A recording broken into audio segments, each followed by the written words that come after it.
Assalomu alaykum oyijon, yaxshi dam oldinglarmi? Burningni zaparakda ishlaydi degding, uyga hayvon olib keladi demaganding-ku. Mani hidimga o'rganganda oyijon, ozgina katta buvosini berib yuboraman. Bu hali katta ham bo'ladimi? Yumaloqcham, o'zi shirinchonsan. Men bolamni ham bunaqa erkalamaganman-ey. Zebo, bu o'rtamizda uxlash shartmi? Bitta o'zi uxlashga qo'rqadi, endi 6 oylik. Zebo, soatimni ko'rmadingmi? Men qayerdan bilaman, turgandir o'sha yerda, qarasangiz-chi. Oyijon, bittaga ko'payishamiz.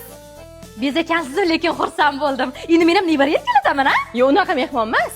Qanaqa mehmon? Mana. Fil bilan jirafa ham olib kelmabsiz-da, kelin. Bo'ldi, olib kelaymi? Birga yashaverardinglar, o'g'lim bilan ketaverardinglar safarga.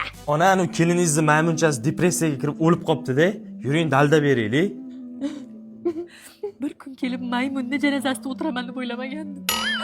Mani ish uchun dieta qilyapsan-a?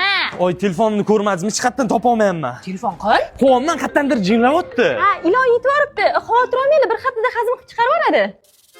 Kelin, ana shervatchingizga go'sht beruvdim, yemasdan menga qarab turdi. Ha, u kattaroq go'sht yeyish xohlaganda. Nafasingiz yere tushsin. Nima qilyapsiz? Idish yuvotdim. Nimada? Bavida. Buni qanaqa ishlatadi? Qarang, tog'oraga bavini solamiz, keyin qaynoq suv solamiz. Yuvilishga chik bo'lib ketgan idishlarimizni solib 10 daqiqa kutamiz. Keyin sovuq suvda chayvoramiz, bo'ldi. Qarabsizki, 10 yildan beri yuvilmagan dog'li ham top-toza bo'ladi, qaling.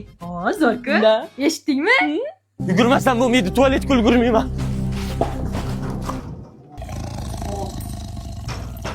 Ulgurdingizmi? Kirmadim, lekin ulgurdim.